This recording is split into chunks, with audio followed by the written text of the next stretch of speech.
সন্ধ্যার আগ থেকেই সমুদ্র উপকূলে ঘূর্ণিঝড় রিমালের তাণ্ডব।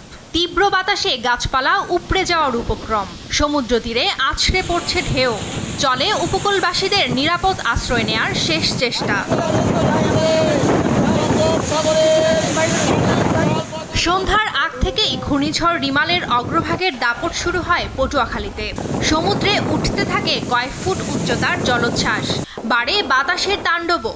এ সময় কলাপাড়ার চর থেকে পরিবারকে নিয়ে আশ্রয়কেন্দ্রে যাওয়ার সময় পানির তোড়ে ডুবে একজনের মৃত্যু হয়। বাগেরহাটের সদর, মোরেলগঞ্জ, শরণখোলা, মোংলা ও রামগঞ্জ উপজেলার নদী তীরের অনেক গ্রামে পানি ঢুকে পড়েছে। এতে পানিবন্দী হয়েছেন অনেকে। সেই সঙ্গে কুমিরের প্রজনন কেন্দ্র সুন্দরবনের করমজল পুরোপুরি তলিয়ে যায় পানিতে। দিনের বেলা আজকেরও জোয়ারের যে পানি হচ্ছে না, সাধারণ জোয়ারে এই সময় যে পানি হওয়ার কথা তার থেকে চার ফুট মতো পানি বেশি হয়েছে। আমাদের যে করমজল সহ সুন্দরবন সমস্ত জায়গায় পানি বেশি চলে গেছে।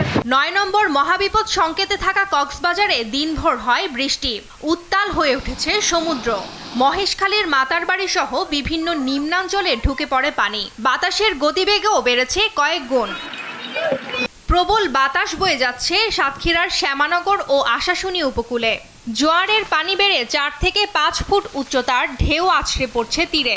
উপকূল জুড়ে চলা 10 নম্বর বিপদ সংকেতে স্থানীয়দের মাঝে চরম আতঙ্ক বিরাজ করছে। রিংবাঁধ রক্ষায় প্রাণপণ চেষ্টা করলেও শেষ পর্যন্ত রক্ষা করা যায়নি। পুরোপুরি ধসে গেছে বাঁধটি।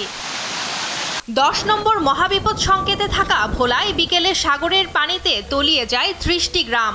যে যার মতো ছোটেন নিরাপদ আশ্রয়ের খোঁজে। তাৎক্ষণিকভাবে গবাদি পশু নিয়ে অনেকেই বিপাকে পড়েছেন।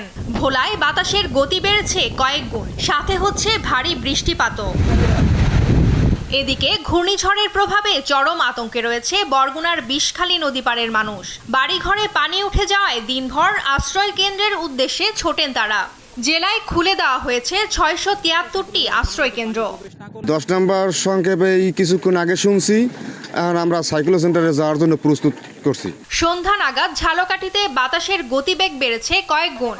আশ্রয় কেন্দ্রে যেতে উপকূলে করা হয় মাইকিং। জেলায় প্রস্তুত রাখা হয়েছে 885টি আশ্রয় কেন্দ্র ও 62টি সাইক্লোন শেল্টার। 10 নম্বর মহাবিপদ সংকেত দেওয়া হলেও আশ্রয় কেন্দ্রে যেতে রাজি হয়নি অনেকে। পিরোজপুরে ঘূর্ণিঝড়ের প্রভাবে দিনভর হয় বৃষ্টি, বয়ে যায় দমকা হাওয়া। ঝুঁকিপূর্ণ এলাকার অনেকেই ছোটেন সাইক্লোন শেল্টারে আশ্রয় নিতে। বরিশালে রোববার সকাল থেকেই বিভিন্ন রুটে বন্ধ রাখা হয় নৌ চলাচল। সচেতনতায় নৌ পুলিশের পক্ষে করা হয়েছে মাইকিং। এদিকে ঘূর্ণিঝড় রিমালের আঘাতে ক্ষয়ক্ষতি কমাতে চট্টগ্রাম বন্দর বন্ধ রাখে সব ধরনের অপারেশনাল কার্যক্রম। চালু রাখা হয় জরুরি কন্ট্রোল রুম।